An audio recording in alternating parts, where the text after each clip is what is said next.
Hey guys, welcome back to The Readers. I hope you are having an amazing day. Let's get right into the stories. The first one is an entitled People Story. The sound of heavy chains scraping against asphalt jolted me awake at 7 in the morning. I stumbled to my bedroom window, still half asleep, and felt my stomach drop when I saw a massive tow truck backing up to my driveway. My pristine 1992 Honda NSX, the project car I'd been restoring for 3 years, was about to be hauled away like some piece of junk. But what really made my blood boil wasn't just the tow truck. It was the middle-aged woman standing on the sidewalk with her phone out, recording the whole thing like she was documenting some victory. She was practically bouncing on her toes with excitement, talking loudly to another neighbor about finally getting the trash out of our neighborhood. I threw on some clothes and rushed outside, my bare feet hitting the cold concrete as I approached the tow truck driver. He was a burly guy in coveralls who looked like he'd rather be anywhere else. "Excuse me," I said, trying to keep my voice level. "That's my car. Can I see the paperwork for this tow?" The driver handed me a clipboard with forms attached. As I scanned through it, I could hear the woman's voice getting louder behind me, clearly performing for her audience. "Finally," she was saying to the neighbor. "I've been trying to get that eyesore moved for months. This is exactly what happens when people don't respect community standards." I looked up from the paperwork and addressed the tow truck driver directly. "Are you absolutely sure you want to do this? This car is properly registered, insured, and permitted. It's parked on my private property." The driver looked uncomfortable and glanced back at the woman who had called him. She strode over with the confidence of someone who'd never been challenged in her life. "Don't listen to him," she said dismissively. "I've lived in this neighborhood for 20 years, sweetie. I know the rules better than anyone. You're obviously just house-sitting or renting, so you wouldn't understand how things work around here." I stared at her for a moment, taking in her perfectly styled hair, expensive yoga clothes, and the way she held her phone like a weapon. Everything about her screamed entitlement. "The car stays," I said firmly to the driver. "This is my property, and there's no legal basis for this tow." She laughed, actually laughed, like I'd just told her the funniest joke she'd ever heard. "Honey, I called this in as an abandoned vehicle. Look at it. It's been sitting there for weeks without moving. It's clearly non-operational." "It's not abandoned, and it's definitely operational," I replied. "I drive it every weekend." She waved her hand dismissively. "I have a standing arrangement with the towing company. They trust my judgment about what belongs in this neighborhood and what doesn't, and you clearly don't fit the vibe we're going for here." The tow truck driver looked between us, clearly wanting to avoid getting caught in the middle of a neighborhood dispute, but the woman had already slipped him what looked like a tip when she first called him over. "Look, I've got to do my job," he said apologetically. "The call came in through proper channels, and I've got documentation that the vehicle was reported as abandoned."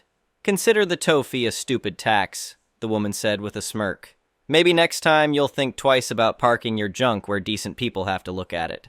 I realized arguing wasn't going to stop this from happening right now. The driver had already hooked up my car and was preparing to load it onto the truck, but I wasn't about to let this slide. "What's your name?" I asked the woman. "Not that it's any of your business, but I'm the chair of the welcoming committee. I've been keeping this neighborhood respectable since before you were probably even born." I pulled out my phone and started recording. "So, just to be clear, you're admitting that you had my properly parked, legally owned vehicle towed from my own driveway because you don't like how it looks." Her smug expression faltered slightly, but she was too far into her power trip to back down now. "I'm maintaining community standards. That's what real homeowners do. We protect our property values. And you believe you have the authority to make that call?" 20 years of experience gives me all the authority I need." I watched my car disappear down the street, noting every detail of what had just happened. The woman stood there for a few more minutes, clearly basking in what she thought was a victory, before heading back to her house at the end of the cul-de-sac. 3 hours later, I was at the impound lot with $400 cash retrieving my car. The attendant looked surprised when I showed up so quickly with the money. "Most people take at least a few days to come up with the fee," he said, processing my payment. "Most people probably aren't prepared for their neighbors to abuse the system," I replied. When I got back to the neighborhood, I noticed increased activity around the welcoming committee chair's house.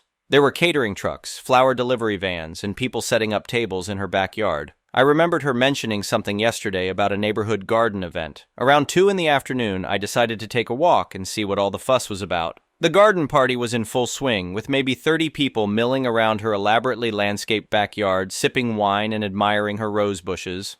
I approached the entrance to her property casually, just curious to see what kind of event justified towing someone's car for aesthetic reasons. She spotted me immediately and marched over like a woman on a mission. "Excuse me," she said loudly enough for nearby guests to hear. "This event is for homeowners only. You're not supposed to be here." "I'm just walking through the neighborhood," I said calmly.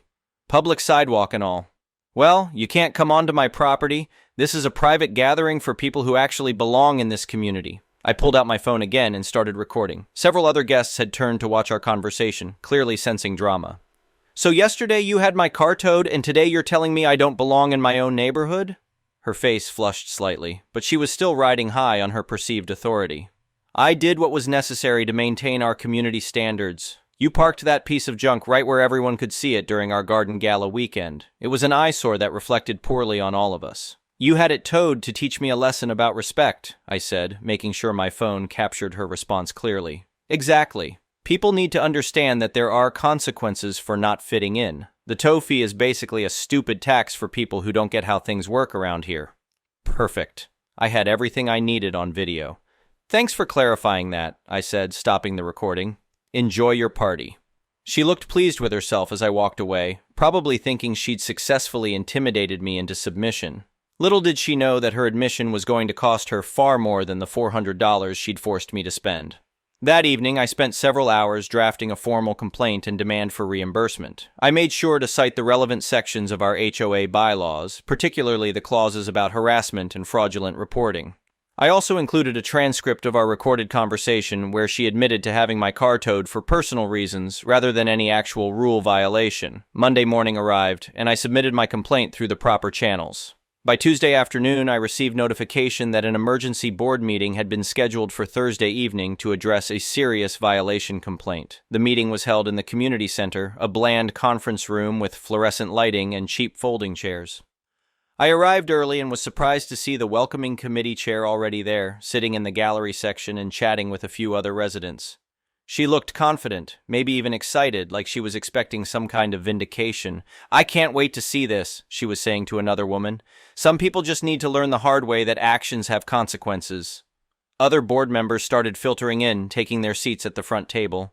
There was the treasurer, a quiet accountant type, and the secretary, a retired teacher who always took meticulous notes. They nodded politely to everyone, but seemed unusually serious.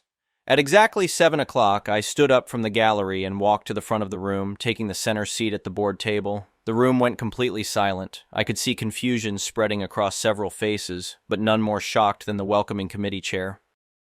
"Good evening, everyone," I said, opening the folder I'd brought with me. "Thank you all for attending tonight's emergency meeting. We have some serious community business to address."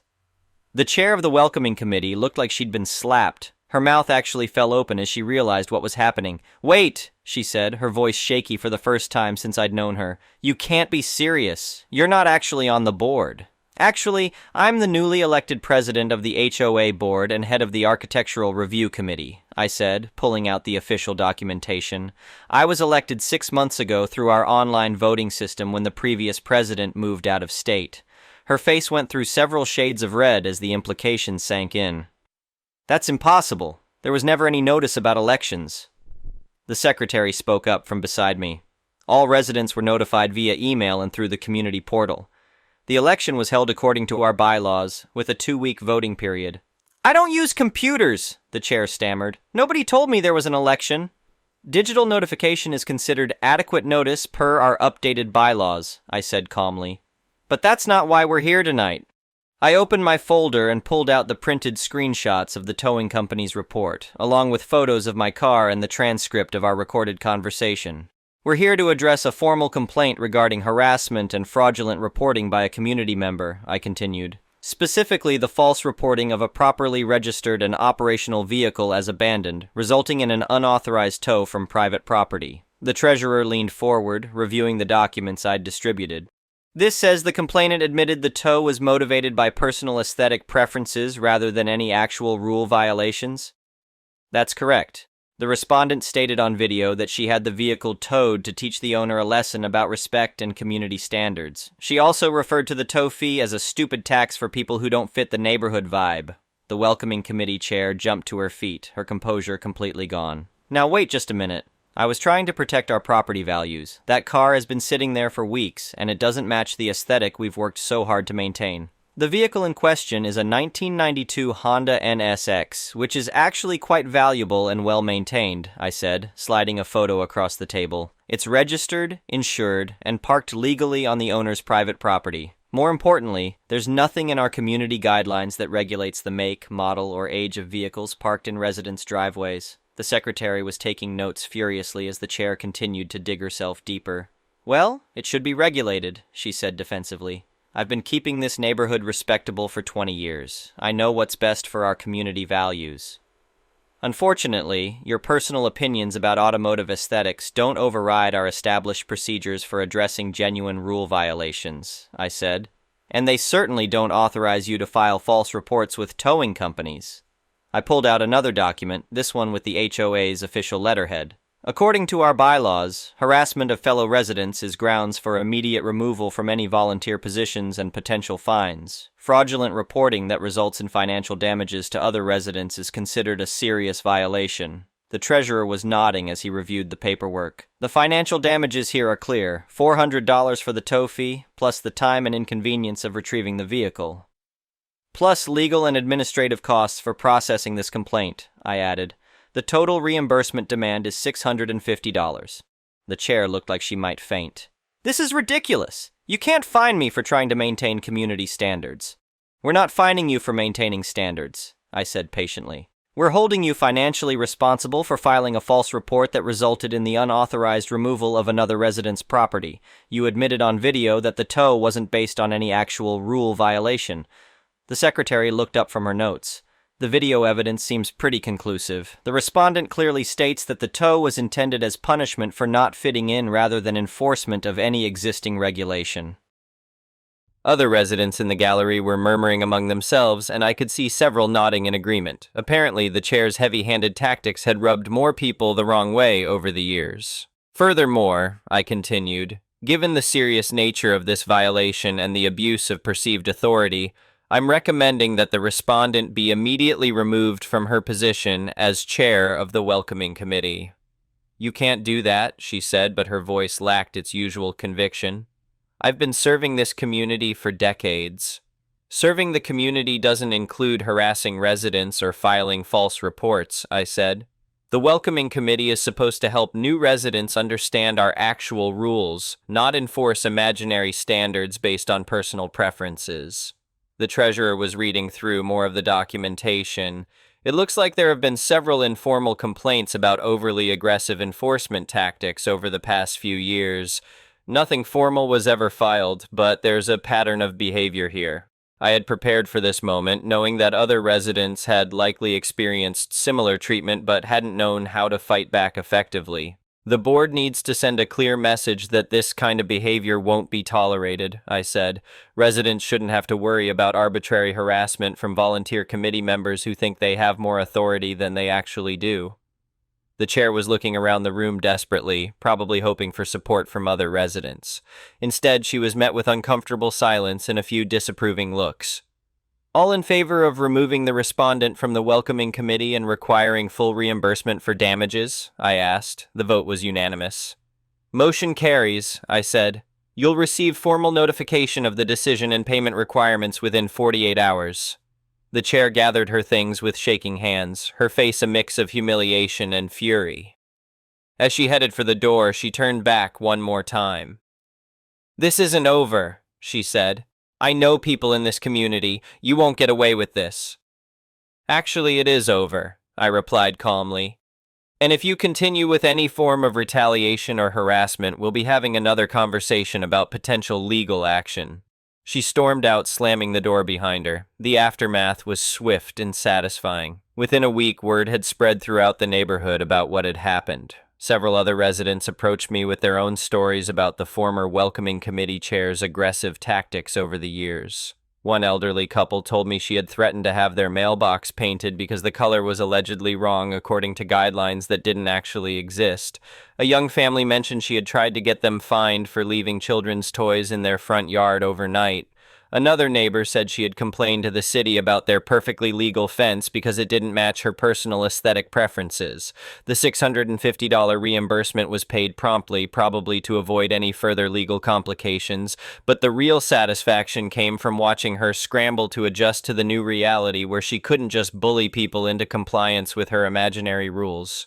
My Honda NSX was now parked proudly in my driveway every weekend when I took it out for drives. The car that had once been dismissed as an eyesore was actually turning heads and starting conversations with neighbors who appreciated classic automobiles. About a month after the board meeting, I was washing the car in my driveway when I noticed the former chair watching from her window. She'd been keeping a much lower profile since losing her position, but I could tell the sight of my car still bothered her. A few neighbors had mentioned that she seemed miserable, constantly complaining about how the neighborhood was going downhill without proper enforcement of standards. She had apparently tried to rally support for some kind of petition or recall election, but found little interest from residents who were enjoying the more relaxed atmosphere. The new welcoming committee, now run by volunteers who actually understood the difference between real rules and personal preferences, had been doing excellent work helping new residents understand the genuine community guidelines. They focused on things like trash collection schedules, parking regulations for common areas, and information about local services rather than arbitrary aesthetic policing. 3 months after our confrontation, I heard through the neighborhood grapevine that the former chair was considering selling her house. Apparently, she couldn't stand living in a community where she was no longer the self-appointed enforcer of imaginary standards. The irony wasn't lost on me. She had tried to drive me away because she thought I didn't belong in the neighborhood, but her own behavior had made her the one who felt unwelcome. During one of my weekend car maintenance sessions, a neighbor approached me with a smile. He was an older gentleman who lived a few houses down and had always seemed friendly, but cautious. "I just wanted to thank you," he said. "My wife and I have been dealing with that woman's harassment for years, but we never knew how to fight back effectively." "What kind of harassment?" I asked, genuinely curious about the full extent of her behavior. "She tried to get us fined for planting roses along our property line because she said they were the wrong color. She complained to the city about our outdoor furniture. She even called the police once because our grandson's bicycle was left on our front lawn overnight." I shook my head, amazed at the scope of her overreach. "Did you ever file any formal complaints?" "We didn't know we could," he said. "She always made it sound like she was speaking for the entire board and that we'd be facing major fines or legal action if we didn't comply." This was exactly the kind of abuse of perceived authority that needed to be addressed. People shouldn't have to live in fear of arbitrary harassment from volunteers who thought their personal opinions carried the weight of law. "Well, if anything like that happens again, you know how to reach me," I said. "The actual board takes legitimate complaints seriously, but we also protect residents from harassment." Over the following weeks, I heard more stories about the former chair's reign of terror. She had apparently convinced several residents over the years to spend hundreds or thousands of dollars on unnecessary modifications to avoid imaginary fines. Some people had repainted their houses, replaced perfectly good landscaping, or made other costly changes simply because she had told them it was required. The saddest part was realizing how many people had suffered in silence, thinking they had no recourse against someone who presented herself as an authority figure. Her resignation from the welcoming committee had lifted a significant burden of stress from multiple households. 6 months after our initial confrontation, I was returning from a weekend drive when I noticed a "for sale" sign in the former chair's front yard. She had finally decided that life in a neighborhood where she couldn't terrorize her neighbors wasn't worth living. The house sold within a few weeks to a young couple with children who were delighted to find a community with reasonable rules and a genuinely welcoming atmosphere. They were exactly the kind of family that the welcoming committee was supposed to help rather than intimidate. As I watched the moving truck pull away from her house for the last time, I felt a sense of closure that went beyond simple revenge. The neighborhood was genuinely better without someone who had spent years making other people miserable in the name of maintaining standards that existed only in her own mind. My Honda NSX continued to sit proudly in my driveway, a daily reminder that standing up to bullies doesn't require escalation or drama. Sometimes it just requires patience, documentation, and understanding the actual rules rather than accepting someone else's version of them. The new neighbors introduced themselves within a few days of moving in, mentioning how much they appreciated the genuine welcome they'd received from the current committee volunteers. They had specifically chosen our community because of its reputation for reasonable governance and community spirit. We looked at several neighborhoods, the husband told me, but this one felt the most authentic. Nobody tried to scare us with a bunch of arbitrary rules or made us feel like we were being judged. I smiled, thinking about how different their experience might have been just a year earlier. That's exactly what a community should feel like. The transformation of our neighborhood's atmosphere had been remarkable. Residents were more relaxed, more willing to engage with their neighbors, and more confident that genuine issues would be handled fairly rather than being subject to the whims of self-appointed enforcers. Looking back, the entire experience had taught me valuable lessons about the importance of understanding systems and procedures. Too many people suffer unnecessarily because they don't know their rights or how to advocate for themselves effectively. The former chair had counted on that ignorance to maintain her unofficial power over the community. Once residents understood the actual rules and procedures, her ability to intimidate people evaporated completely. As I finished another weekend maintenance session on my car, I reflected on how a simple parking dispute had uncovered and resolved years of systematic harassment. Sometimes the most satisfying victories are the ones that protect other people from experiencing what you went through. The Honda NSX gleamed in the afternoon sun, looking absolutely perfect right where it belonged in my driveway. And somewhere across town, the former neighborhood tyrant was probably still wondering how her 20-year reign of terror had ended with the sound of tow truck chains on a Saturday morning. The lesson was clear. Bullies count on their targets, not knowing how to fight back effectively. But when someone finally calls their bluff and uses the actual system against them, their house of cards collapses remarkably quickly. And the best part? Every time I pulled that beautiful car out of my garage for a weekend drive, I knew that somewhere out there a woman who had tried to humiliate me was probably grinding her teeth, knowing she'd lost everything trying to enforce rules that never existed in the first place. Justice, as it turned out, was a dish best served with proper documentation and a thorough understanding of HOA bylaws. And maybe, just maybe, with the sound of a perfectly tuned vintage engine reminding everyone that some things are worth fighting for. The next one is a malicious compliance story. I work at a hotel, I'm on the graveyard shift, and we have a continental breakfast from 6 to 9, and my shift ends at 7, so I'm in charge of setting up the breakfast. It's not a big deal, it's a smallish hotel and a small breakfast, but we do have waffles and a couple of waffle makers. Basically, guests come in, they get their batter out of a dispenser and make their waffles so they're fresh and hot. We have 2 seasons where I live, winter and construction season, and we get work crews that stay at the hotel on the boss's dime and then go out for whatever job they're working on. And we very frequently get this one crew of guys. They're great guys, they're polite, and they don't leave the breakfast room a mess, but their shifts start super early in the morning. We also get hunters who are in and out before 6, so I usually have everything set up by 5:30 for them. I say usually because I'm only human. Sometimes I'm running late. It happens, but I'm never more than 5 minutes after 6. The workers and the hunters are super chill about it, they get it, and don't complain about waiting a couple of extra minutes. I also feel the need to add that the foreman is amongst them, so he's eating when they are. So, one day I'm running a little late, I got caught up with what I was doing and kinda lost track of time, so I was rushing to get everything set up while the guys are patiently waiting in the lobby. In enters Karen, who sees the time, sees the breakfast isn't ready, and decides to yell at me for it, saying that the sign says breakfast is from 6 to 9 and should be started exactly at 6.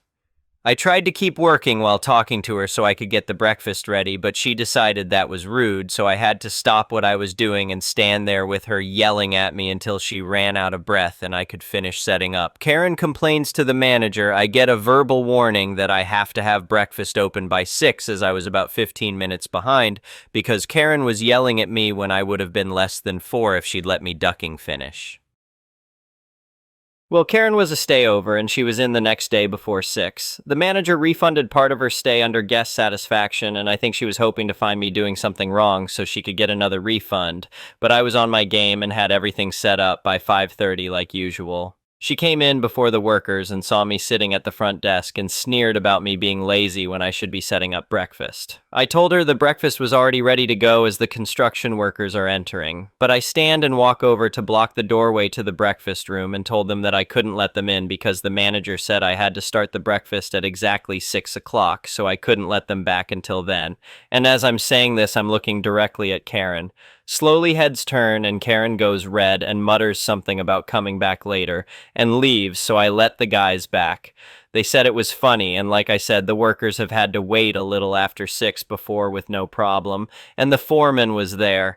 To be clear, if I thought this stunt was going to cost them their breakfast, I never would have done it, but I knew that wasn't going to be a problem. I didn't see Karen again, so either she didn't come back or she returned after I left, but either way, I didn't hear another word from the manager about it. You want your breakfast at 6? You're gonna get your breakfast at 6. The next one is an entitled people story. I've spoken before about the mortgaged fifth wheel trailer my sister left us with, but this time it's finally gone. To start from the beginning, when my sister and her ex-husband separated, she came back to live with us and took up residence with her kids in the old family camper trailer. After a couple of years, she convinced our grandparents to co-sign for a brand new fifth wheel trailer, or at least it was supposed to be a cosign. No, she made them sign the mortgage under their names only. She was also supposed to look for a much cheaper used trailer, but she insisted on a brand new one like it was a hill to die on and would act like she just wanted a presentable home for her kids. Sure, that trailer was presentable at first, but 5 years of being subjected to her and her pets and food hoarding just destroyed it. We kicked my sister out of the trailer about 2 years ago for not paying the mortgage and for treating us all like crap. We had to clean the trailer out and the pet damage was extensive. Her dogs and cats had just destroyed the place by peeing, pooping, chewing, clawing, breaking, tearing. I've run out of words to describe it. But it was pretty bad. A whole lot of the food my sister hoarded was expired. You know, unopened ketchup is bad when it's brown inside the bottle. And my sister flipped out when we tossed all that expired food in the trash, and then she demanded back what was still good that had been saved, and I had to deliver it to the apartment of the drug dealer she was crashing with. It wasn't long after that I cut her off, but the post I made on that is a long read. We did everything we could to try and clean up the trailer, and we found numerous things inside it that pissed us off. For one thing, my 2 younger nephews that used to live with her didn't have enough blankets in winter. When we were cleaning out that trailer after booting out my sister, we discovered she had a lot of extra blankets hidden under the bed in the master bedroom, and even a brand new unopened sleeping bag, all of which my nephews could have used. We were so pissed. Not only did she not supply them with more blankets, she didn't even buy them winter clothes in 2023. I said this in several prior posts, but I had to buy clothes for my 2 younger nephews so they wouldn't freeze. My youngest nephew came to me shivering and wearing nothing but shorts and a t-shirt in 39 degrees because he missed the school bus. We're lucky the school didn't report something after seeing him dressed like that. Another thing that we found in that damn trailer was evidence of one of the affairs my sister had while still married. We know of roughly 3 affairs. The first was with an independent producer who convinced my sister she could be famous. The second was with one of our third cousins. And it was evidence of that affair we found in the trailer, in a notebook in which she wrote things about said cousin and circled it with a heart. The third affair was possibly with teenagers, and my sister begged our parents to bring her a morning after pill for it. They found her in the park with 2 teenage boys. There were possibly other affairs, but we don't have any proof, and my sister had the audacity to cry to me for years that she'd never cheated and doesn't do that sort of stuff. As far as I'm aware, she still thinks I don't know. The damage to the trailer my sister caused was so extensive that a dealership refused to take it unless we sold it for next to nothing. According to the dealership, pet damage, urine damage, rust damage, dry rot, floor delamination, roof damage, water damage, carpet damage, appliances needed repair, 1 TV broken, needed new tires even though they were brand new with the trailer, the septic tank was and still is full of years of crap because it was never emptied, the exterior awning was broken, and weather damage from my sister constantly leaving an exterior storage panel open because it had a mini fridge where she kept her beer. The guy from the dealership also claimed to have smelled mold, even though we'd cleaned every inch of that trailer. We'd even hired a professional steam cleaner to clean the trailer. We replaced most of the internal doors, repainted the vent covers, repaired the screen door, replaced the water heater and a specific sensor, and several other repairs my grandparents made. I personally repainted the vent covers, which in retrospect we should have just gotten new ones, but I repaired and repainted them anyway because my grandpa asked me to. A couple of them required JB weld and straightening with a hammer. We thought we'd fixed up the trailer enough, a dealership had it picked up, we said bye Felicia to it, and then days later it was back. The dealership said it needed $25,000 in repairs, and didn't want it unless we sold it for $4,000. The damn thing still had around $50 owed on it. We were practically tearing our hair out trying to figure out what to do about the trailer because it'd destroy my grandparents' credit if they defaulted, and the bank could still potentially come after them for the debt. Then an older cousin of ours from California stepped in and said he'd buy it because he's got a second property in Southern Oregon without a house on it and he loves a project. Now he's taken over the payments and made numerous more repairs. The other day, though, he finally hauled that damn trailer out of here. He didn't take it far, just to my grandparents' house. But it's not on our property anymore and it's not coming back this time. Hallie ducking Luja. My cousin, though, he kind of broke one of the rear windows on his truck, turning the trailer too tight. That trailer is just cursed. Either way, we're just super glad the trailer is gone. Every time we looked at it, it brought us misery, remembering what my sister put us through while she lived in it. Currently, my sister is jobless for over 2 years now, drug addicted and only surviving off the kindness of her only 2 remaining friends, both of which are almost as bad as she is. Anyway, thank you for watching.